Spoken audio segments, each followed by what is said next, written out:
Today on the Single Camera Angle Says podcast, I'm going to be demoing Elgato's new AI-powered noise removal plugin, trying to turn an Xm8500 into a U87 AI using Antares Mod Mic and other stuff too, so go ahead and stick around.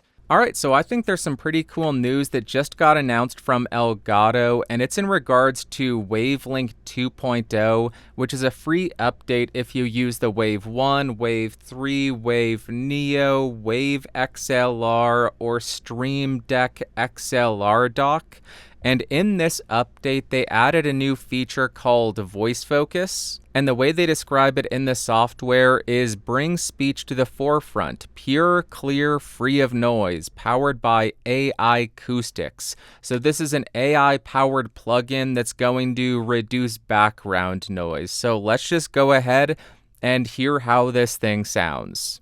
For this demo, I have a microphone that's notoriously bad with background noise, the Neumann, hello Neumann, U87 AI, running into the Wave XLR. Let me turn on some white noise. That's unpleasant. Here's how it sounds as I talk with white noise blasting in the room, driving me slowly insane. More and more. So let's go ahead and click on the processing icon and we will engage voice focus. Listen to the background noise. Off. On.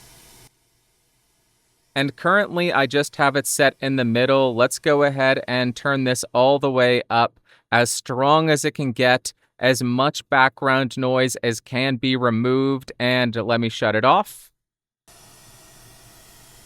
Back on, off, and back on. Now this is a worst case scenario because it is noise that spans the entire frequency response. I have it set as aggressively as it can, so you're likely hearing a lot of artifacting on my voice, but I want to give you that worst case scenario so you can hear what this is doing to your audio in this type of situation. But this is driving me insane, so let's turn off the white noise and do something a bit more realistic.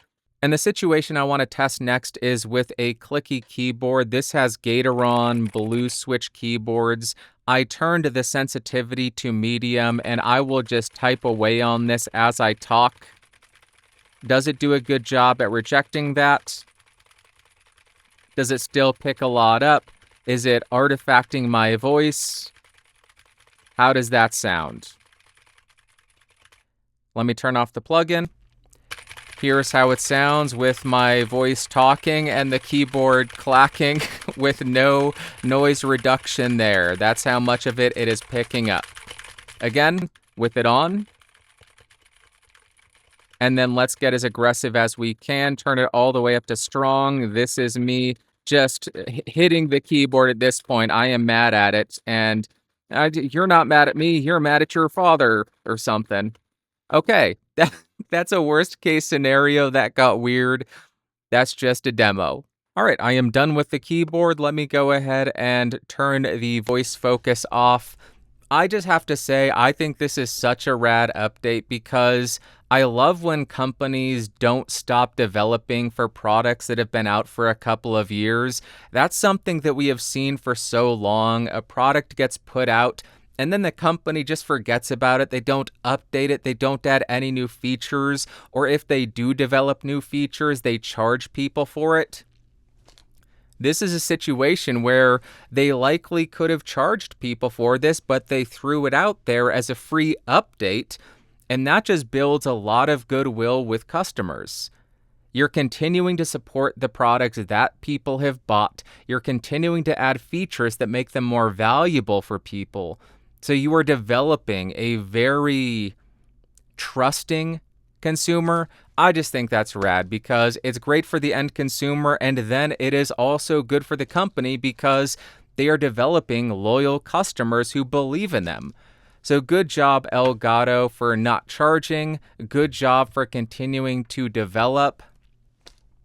I think this is a really cool update, and if you were going to use this, let me know. What did you think of how it sounded? Oh, something else I want to note is they did put out an FAQ which assuaged my fears, because whenever I hear AI, I think they're going to steal my voice, they're going to train voice software, they're going to steal all my data. In the FAQ, they point out nothing gets uploaded to the cloud. They are not training AI with your voice.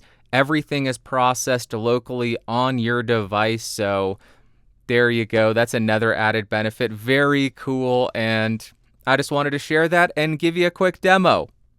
Super tight! Okay, bye.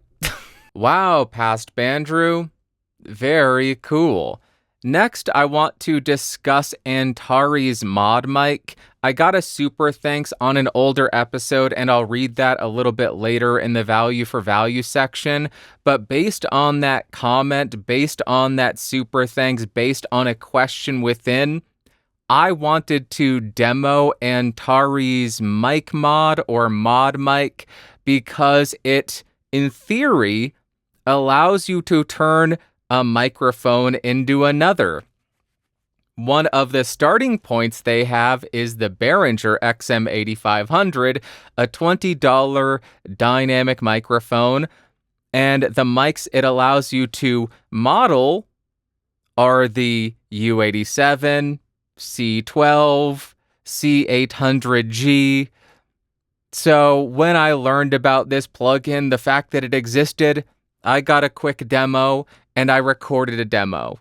So here is that demo. Well, after learning about a plugin like Microphone Mod, I have to admit that my interest is piqued, so I want to hear how it performs. I currently have the Behringer Xm8500 set up, which costs about $20. I also have the U87AI set up, which costs about $3,700. Both of these are running into the Universal Audio X8. I have level matched them as close as I possibly can, and I will make minor adjustments in post using a loudness meter. The XM8500 has 55 decibels, U87 has 30 decibels, 24-bit, 48 kilohertz. I think that's all the talking. I will have been switching back and forth between them in the raw mode. Now let's go ahead and hear how close the XM8500 gets to the U87. All right, now I have engaged the U87 modification from the Antares Mic Mod plugin. This is with the U87 emulation engaged. I will be switching back and forth between the 87AI and the XM8500. Does it sound the same? Does it sound drastically different? I also want to point out I lined up the capsules to the best of my ability, so there is no difference there. Does it sound the same? Does it sound different? We also have the U87 Gold, so let's go ahead and see if that sounds any closer to the U87AI. This is with the XM8500 and the 87 Gold emulation versus a modern U87AI. I will clarify, they do not say we are modeling the 87AI, so that could account for any delta in performance. Do you think the mod is an improvement on the XM8500, or do you think it's a detriment? Now I'll just let you hear the XM8500 by itself without the plugin engaged, and then with the plugin engaged. That way you can hear if it sounds better with or without the plugin. I would love to hear your thoughts on it. But let's go ahead and throw on a few different emulations on the 8500 just to see what other kinds of sounds we can get out of this thing. This is just for fun. I'm not going to spend hours upon hours to determine how close it gets to the NT1, the SM7. I'm not doing all that. I just want to provide a quick demo and also just, I guess, satiate that curiosity that I have to hear how it sounds. How good is this with this modification plugin? Does the 8500 now sound like a $10,000 Telefunken U47 or a $20,000 AKG C12? Sure. Sure. Let's go ahead and say, yeah, totally. But there you go. That's just a quick demo. Again, here is the 8500 with the 87 emulation. Here is the actual U87, so you can hear that. This is the 8500 again with the emulation, and this is the 87AI, just raw dogging it, no plugin. Wow. Before I share my shocking thoughts on this, I would love to hear from you in the comments down below. Do you think that plugin successfully turned a $20 Xm8500 into a U87, a C800G, a C12? Let me know in the comments down below. Long enough, I agree. The answer is nope. Not even close. Yep. Are any of us surprised? Is anybody surprised at the results there? I'm not. We shouldn't expect a plugin to be able to turn a $20 dynamic microphone into a $10,000 condenser microphone. First off, that would be crazy if that were possible. Secondly, we're going between microphone types from dynamic to condenser, and I think that's one of the biggest limiting factors here, because condensers typically extend much higher, up to 20 kilohertz compared to dynamics that roll off much earlier. So, you would need to be adding frequencies that just aren't there on the dynamic. So going from dynamic to dynamic, I imagine would be much more effective. They'd be able to get much more accurate, and that's why Julian Krauss was able to EQ match, I believe he did an XM8500 into an SM7B, and got a pretty decent sound. That's because from dynamic to dynamic, that's pretty simple. It's not going to capture the nuances of the polar pattern, of how it handles proximity effect, how it handles plosives, handling noise, background noise rejection, all of that. It's not going to capture all those intricacies, but getting a general feel for it, sure, I think that can be effective and get you close enough. But going from dynamic to condenser, I think that's going to give you a lot more issues and be much more difficult to accomplish in a convincing way. I think it was pretty baffling, the sound we got out of the XM8500. Let me explain. When I think of a condenser, I think of a more balanced sound. I think of a brighter sound with more extension into the upper frequencies. But every single condenser that I mimicked with this plugin just ended up sounding muddier. Like there was a big bump in the low end, and then the upper frequencies got pulled down. Probably makes sense because the XM8500 is pretty exaggerated in the presence and treble region. But it ended up just making the microphone sound dull in comparison. Hearing the U87AI directly next to the 8500, it makes the 8500 sound dead when you engage the plugin. I don't understand why it was doing that. So I don't think that these microphone modeling plugins are going to get you to sound exactly like the microphone you're going for. If you're going dynamic to condenser, probably not even close. Condenser to condenser, perhaps. But I think that's why you have these specialized modeling microphones, because that gives these companies a known quantity. They know what the frequency response of that microphone is. They know exactly what the polar pattern is. They know the proximity effect. They know everything that goes into it. And because they know that microphone so intimately, that will allow them to be more accurate in transforming it into something else.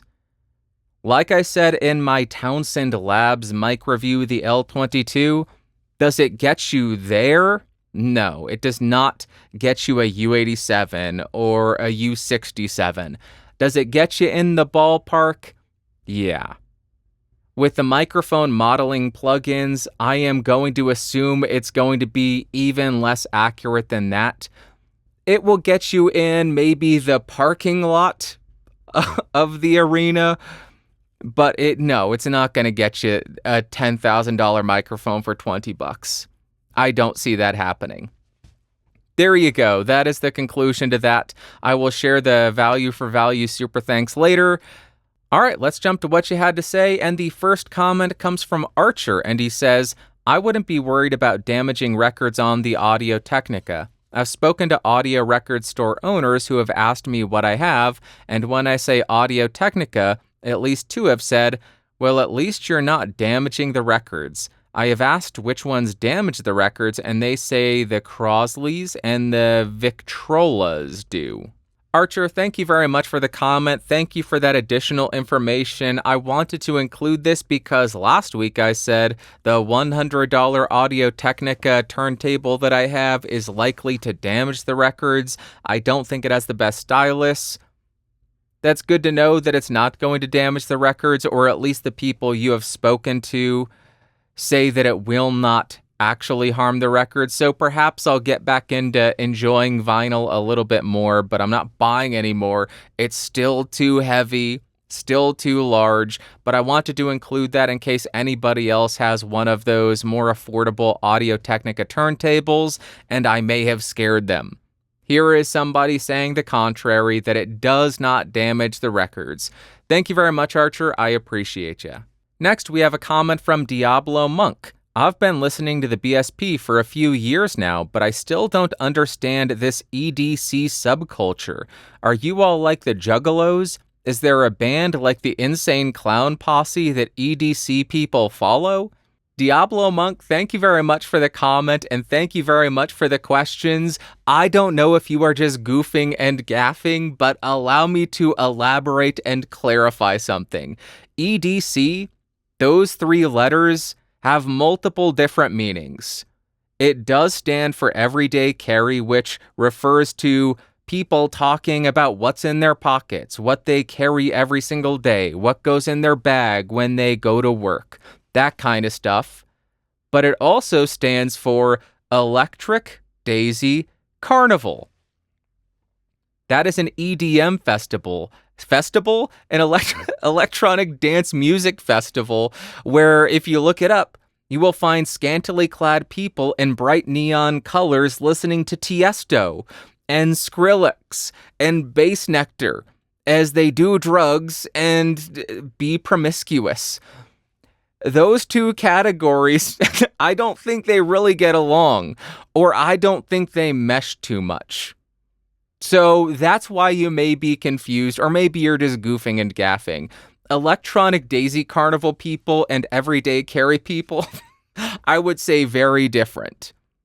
Everyday carry people probably, if they did have a band, it would be maybe Muse. I want to say Muse because Muse is always like, don't trust the government. I love you, but the government's trying to kill me. And I get that kind of vibe. I get that kind of vibe from everyday carry people.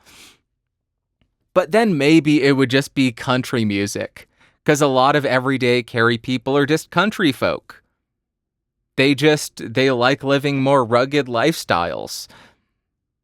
So there's the answer. I don't know if that was just a joke, but maybe there are some everyday carry people who love ICP. Their everyday carry would consist of Faygo and white face paint and a clown nose. And if that's you, the guy who used to work at the deli counter near me, he was a huge juggalo. He had Hatchet Man on his necklace. Wonderful dude. Wonderful, wonderful dude. I have no issue with juggalos. They're awesome people. So there you go. Maybe I'll start hanging out with No, I probably won't, because that involves interacting with people. Thank you very much, Diablo Monk. Hopefully that provided some clarification. Next, we have a comment from the Metal Dude X, and he says, there are 3 types of everyday carry guys on YouTube. 1, guys who just talk about the stuff that they carry. 2, the guy that focuses too much on his gun and talks about it like a fashion accessory. I've been carrying a Glock 43X, but it's winter, so I opted for the SIG instead. And 3, the guy who is more interested in pocket jewelry and fidget toys that cost $200 plus. I am so far from a professional. I have just been picking up random stuff on my desk and looking at it for a couple of minutes at this point, even though I should be recording. Metal Dude, that's who left the comment. Thank you very much for the comment. I think those 3 categories of EDC YouTubers is relatively accurate, but I'd like to include a disclaimer, a tag on. There is nothing wrong with any of those types of videos. If that's the type of video that somebody wants to make and they aren't harming anybody in the process of making it, I say rock and roll. Go forth and make what you want to make. Make something that you find to be creatively fulfilling, that gives you some kind of enjoyment, whether it be talking about exactly what's in your pocket, whether it be discussing the different weapons that you carry based on the season. And I want to push back. My understanding is people do have different weapons for different seasons because in the winter, you have more storage space. In the summer, you're wearing less clothes, so you have less storage space. So you need to carry smaller weapons. That's my understanding. But some people may talk about it as a fashion accessory. Hey, if that's what gets you excited, cool.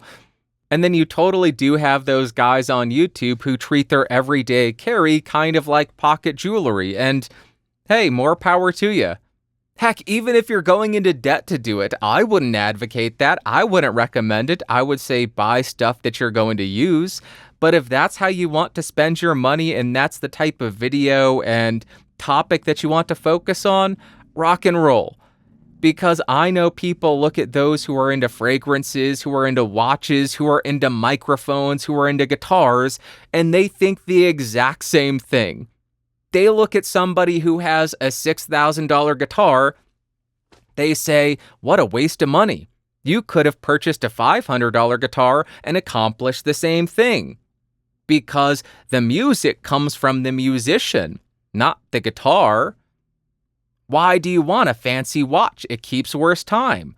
Because you're appreciating the art form of horology. Why? So on and so. You get the point. So I don't really care that that's a thing. And there's plenty of enjoyment and entertainment that can be gained from that, from the people who focus more on the weaponry or the people who just focus on what's in their pockets. The type that I enjoy is what's actually in your pockets, what helps you get through the day, and the more specialized, the better. I love finding everyday carry videos of people saying, as an engineering student, here is what I carry. As an engineer, here is what I carry every single day. As a doctor, here is what I carry. Because those niches, those focuses are going to mean they have specialized tools to get them throughout the day. And that's the most interesting thing about everyday carry to me. It's the specialized tools that we use to get us through our specific tasks. And that's what kind of put me off from everyday carry. A lot of it is that more pocket jewelry stuff. And a lot of the videos seem to consist of a lot of the same items. It was no longer about, I found this really neat specialized tool that helps me get through my day, that accomplishes a task that I need to accomplish. I mention this knife every single time, James Brand Ellis. It has a pry bar on the end, and that fits perfectly in a 5/8 inch threading, which allows me to unscrew those mic stand adapters. That's something that nobody outside of a recording studio, microphone, bedroom studio, whatever, is going to think about or care about. But that's something specialized to me. And that's what's exciting about everyday carry. So that's why I like watching people who just talk about the stuff that they carry in their pockets or the stuff that actually gets them through the day. Thank you very much, Metal Dude, for your analysis of the EDC community. I hope you have a wonderful day, and that is it for what you had to say. Let's jump to the value for value section because this is a V for V podcast, a method that I stole from the No Agenda guys. This means there are no ads, nothing is behind a paywall. I just put the episodes out. You decide if you got any value out of it, and then you return that value in whatever way you are able, whether it's time, talent, or treasure. If you want to support, you can do so via a super thanks, or you can go to podcastage.com/support, or you can just share this show with a friend. Share it with somebody who may benefit from something discussed in it, and that helps as well. First up, we have $5 from Record 216 Cleveland, and he says, Bandrew, I wanted to get your thoughts on microphone modeling plugins like the Antares Mic Mod. Since you're one of the few people who can truly hear the differences between microphones, I'm really curious about your take.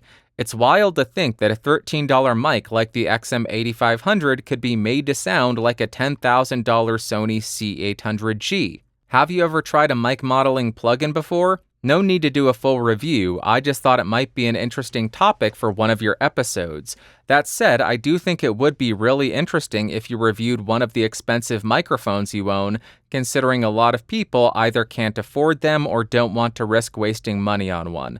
I really value your insight. Record 216 Cleveland, thank you very much for the $5 and thank you for the question and for bringing my attention to the Antares Mod Mic plugin. See, maybe 15 minutes ago, I did an entire demo comparing the Xm8500 to the U87. I don't think it's effective at all, at least in that case. I don't think it even gets you in the same ballpark. Maybe gets you a block away from the ballpark, if even, in that specific demo. But thank you very much for the support. I hope that demo and discussion earlier was helpful. Best of luck with the channel, with their recording studio, with all of that. And secondly, we have €50 from none other than, say it with me, TechMed Rainer Richter. And he says, Danke. Well, look at the patina on me. Okay, let's go into the latest BSP episode. They will never get patina on them. Raina, thank you so much for the €50, and thank you for always adding these really funny lines in there. It is awesome. I really do appreciate the continued support. It really means a lot to me, and it helps keep the show running ad-free. So thank you so much. I really do appreciate you, and I hope you continue to get value out of these shows and enjoy them. Thank you so much. All right, that is going to wrap up the body of this. I am not doing a weekly recommendation algorithm. I am putting out a call. I am putting out a request. Valentine's Day is coming up. I am a massive horror movie fan, so yesterday I rewatched the 1981 film My Bloody Valentine. It's about a Valentine's Day massacre. The call that I am putting out is I am looking for other Valentine's Day horror movies. When I go on to Shudder, they recommend stuff like Audition. Yeah, that's a freaky one. One of the more disturbing movies out there. There are plenty of movies about lovers who lose their mind and go on killing sprees, but what is your favorite Valentine's Day horror movie? Or even if it's not a horror movie, do you have a favorite Valentine's Day movie? I'm looking for good recommendations to check out. The more disturbing, the better. Oh, I wasn't going to talk about this, but I got a recommendation from Lydia to watch this Japanese horror movie from 2009 called Grotesque because there's an aspect to it about nose blindness. I watched that movie. Oh boy, that was a rough one to get through. In the early 2000s, there was a lot of pushback against Hostel and Saw. They were classified as torture porn. I think Hostel and Saw have a lot of good storytelling. Are they high cinema? Are they high art? No. But I find them to be effective stories, and there's a lot of backstory. Grotesque, on the other hand, it just jumps right into the torture and the unpleasantness. And they hang on some very disturbing scenes, some abuse of we'll leave it at that, for way too long, and it is, God, I had to walk away. I had to walk away for a bit because it was so uncomfortable. There was, okay, this may be disgusting to admit. There was one part where I laughed out loud. Okay, if you don't like gore or anything, just, this episode's over. But, so there was a part where they're being tortured and fingers are removed from the body. And the killer picks up the fingers, and the sound design for that was one of the funniest things. I laughed out loud because it sounded like somebody just squishing a jelly sandwich or something. I don't know how else to describe it. It was hilarious. I laughed out loud. Other than that, there wasn't anything funny about the movie. It was very disturbing. So, hey, good Valentine's horror movie recommendations, please. Maybe not in the torture porn category, because, you know, I'm a lot more squeamish than I used to be. I'm getting soft in my old age. All right, that's enough rambling. Thank you so much. I hope you have an amazing Valentine's Day. Have an amazing Sunday, Monday, Tuesday, Wednesday, Thursday, Friday, I think is Valentine's Day. May it be full of love. Saturday, Sunday, I will be back. I will be talking at you with you about something. I love you. Bye-bye. Whoa, whoa.